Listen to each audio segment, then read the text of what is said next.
Selamat siang para netizen dimanapun kita berada, salam inspirasi bagi kita semua. Akhirnya Ibu Koni begitu kan ya, membeberkan fakta-fakta yang terjadi selama ini. Soal bagaimana KM50, soal bagaimana begitu Hasto ditahan, soal bagaimana keterlibatan seorang Jokowi. Akankah ini akan bukti-bukti ini akan semakin kuat atau hanya omon-omon aja? Dengan apa yang disampaikan Ibu Koni begitu kan, ada sebuah video yang sangat-sangat viral yang menandakan bahwa bagaimana keterlibatan soal Jokowi, bagaimana soal KM50 dan sebagainya. Dan ini diklarifikasi langsung oleh Ibu Koni bahwa tidak tepat kalau ada keterlibatan KM50 begitu di dalamnya yang ada Jokowi begitu kan, ada bermacam pihak dan sebagainya. Dan ini diklarifikasi langsung oleh Ibu Koni. Hai. Jadi untuk saya tujukan kepada Pak Rian Koto, namanya kalau nggak salah, di Padang, yang kesehariannya sering pakai motor kesana kemari menjual dagangan kain di kayaknya Pak ya. Saya tuh heran, saya dapat banyak sekali video potongan TikTok, potongan WhatsApp, potongan Instagram dan sangat viral kelihatannya ketika Bapak membacakan seolah-olah saya memberikan pernyataan dari Rusia tentang dokumen dari Pak Hasto Kristianto, dan yang Anda sebutkan itu terkait FPI lah, inilah itulah. Pak Rian Koto, please, saya itu hanya ketitipan, dititipi dengan menandatangani notaris, di mana saya hanya dititipkan dokumen. Artinya saya itu tidak boleh mengedarkan, membuka, mengumumkan, memindah tangankan, and so on and so forth. Jadi Pak, tolong di take out kalau Bapak mau viral, jangan bawa nama saya. Apalagi Bapak sebutkan seolah-olah itu adalah dokumen yang saya buka gitu. Ya Pak Rian Koto ya, I don't know you, but please, jangan bawa nama orang tanpa izin. Kayaknya nggak polite. Thank you Pak, bye. Tapi masyarakat mempertanyakan kepada Ibu Koni hari ini, apakah fakta-fakta Hasto ini benar-benar bisa menjerat seorang Jokowi masuk atau diperiksa begitu atau bisa diadili? Karena realitasnya banyak begitu kan ya, klarifikasi yang muncul. Salah satunya begitu kan ya dari Bapak ini begitu kan. Dari Bapak ini mengatakan bahwa para peradilan Hasto Kristianto ini gagal. Koni Bakri di Rusia mulai membuka rahasia-rahasia yang dititipkan Hasto ke Koni Bakri. Titipkan Koni Rahakundini di Rusia. 1. Pembunuhan 6 laskar FPI atas perintah Jokowi. 1. Yang kedua, Jokowi menerima aliran judul dari Sambo. Yang kedua. Yang ketiga, suara Prabowo Gibran pada Pilpres 2024 adalah 35%, bukan 58%. Yang keempat, Ibu Iriana minta Gibran harus jadi wapres dengan cara apapun. Ya kan? Yang kelima, Jokowi mengantongi sekitar 1.000 triliun dari PSN, penjualan Kepulauan Halmahera, karena saya dengar ada sekitar 210 yang dijual, ya kan. Kemudian pasir laut ke Singapura, ya kan, setoran dirut BUMN. Nah, jadi dari 5 hal ini, menurut saya ini bocoran dari Koni Bakri di Rusia yang beredar luas di TikTok. Saya minta tanggapan istana, sekali lagi saya minta tanggapan istana dan minta tanggapan dari Jokowi Dodo. Jika tidak tanggapan berarti benar barangnya. Nah kalau ini benar, maka ketika pernyataan Presiden Prabowo yang menyatakan mendukung Jokowi, berkali-kali disebutkan itu dengan yel-yel, itu artinya bahwa dia mengundang rakyat Indonesia untuk segera menghentikan dia sebagai presiden. Itu pikiran saya. Kenapa ini harus dijawab semuanya ini? Meskipun keputusan MK itu adalah keputusan yang final dan mengikat, seperti disebutkan tadi itu. Salah satu hakim mengatakan tidak ada cawe-cawe. Kalau Bowo sendiri ngaku kok saya ini jadi presiden kalau didukung oleh Jokowi. Itu artinya dia mengumumkan, membuat pengumuman, hei rakyat Indonesia, saya ini presiden kalau didukung oleh Joko Widodo di sampingnya itu.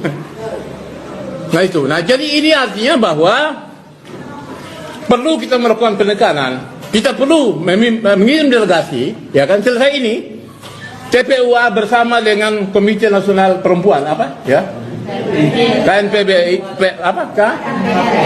KNPRI. Dan ini banyak yang kemudian mengatakan keterlibatan Jokowi. Nah, Bapak inilah yang kemudian bercerita ya bagaimana soal KM 50. Dan bahkan ditanggapi oleh Ibu Koni begitu kan ya, tidak seperti itu.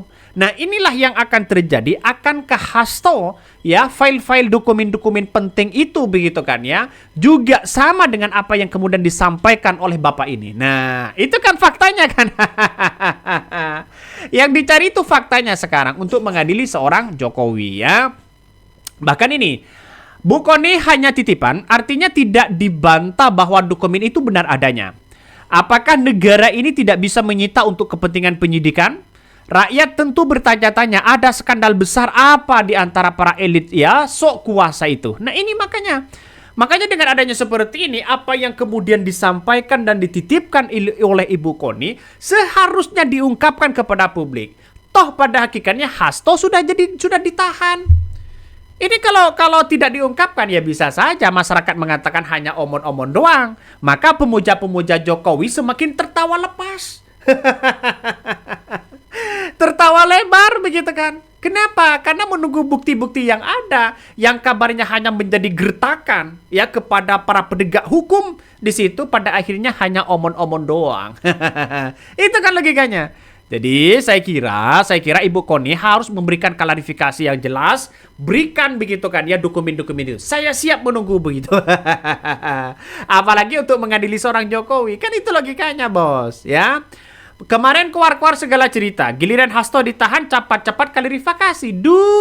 Dunia ini ternyata tidak ada teman sejati. Tidak ada jagoan sejati, pret semua. Ini komentar dari netizen. Makanya yang saya katakan begitu. Saya sejak awal memberikan statement bahwa saya setuju sekali kalau Hasto ditahan.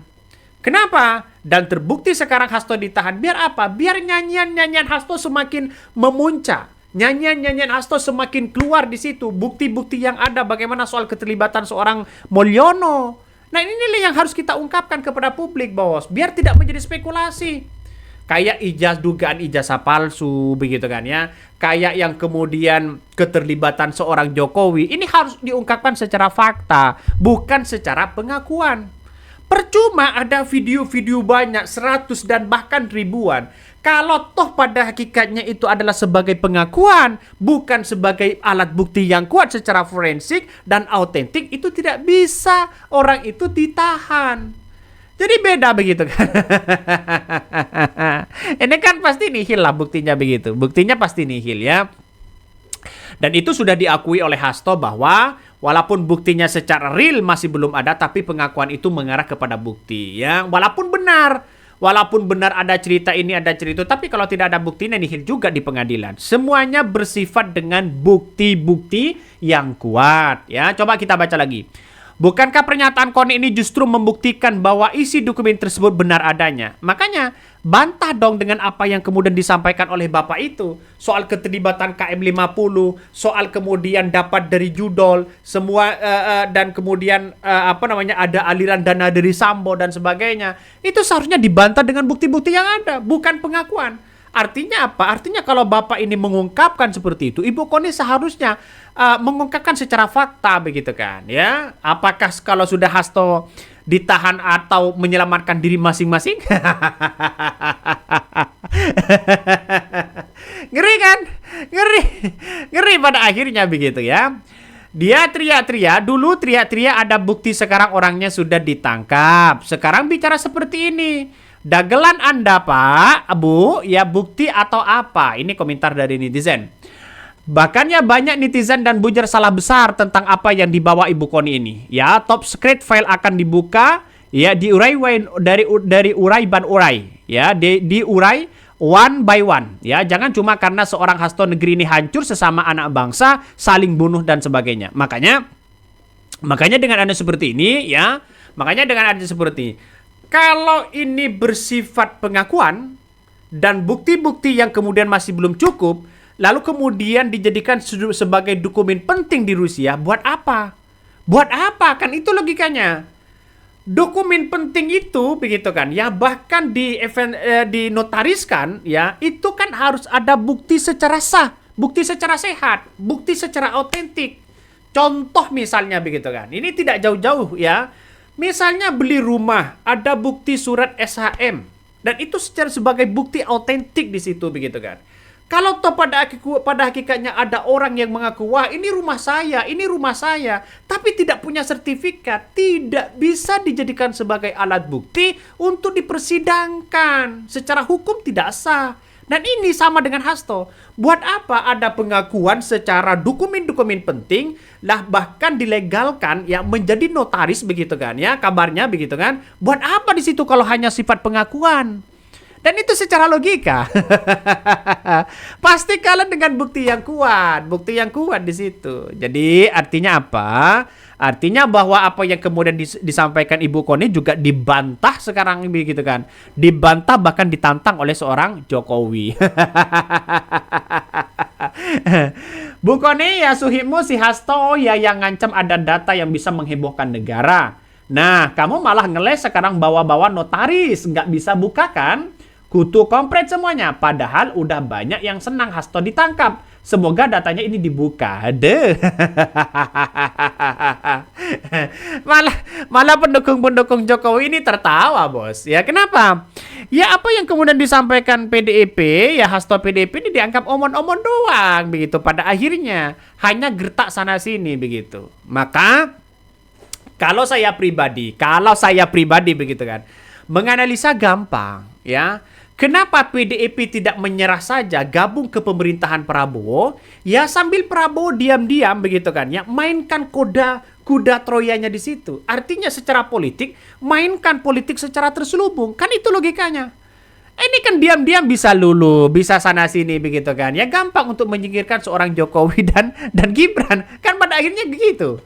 Jadi artinya apa? Artinya kan kalau melawan saya kira tidak bisa. Ya kenapa? Karena pemerintah ini sangat kuat. Ya sangat kuat apalagi seorang Prabowo. Kalau hanya kritikan boleh-boleh aja. Yang namanya kritikan kepada presiden, kepada pejabat, kepada pemerintah boleh-boleh aja begitu kan. Tapi strategi itu sesuai dengan fakta dan realitas.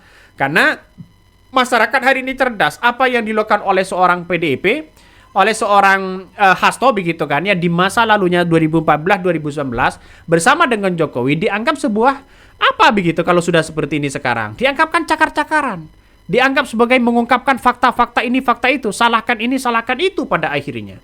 Kalau dulu menikmati kue kekuasaan kemana? Kan itu pertanyaannya. Jadi saya kira ayolah kita buka bersama-sama siapa yang salah. Nah kita tunggu saja episode selanjutnya.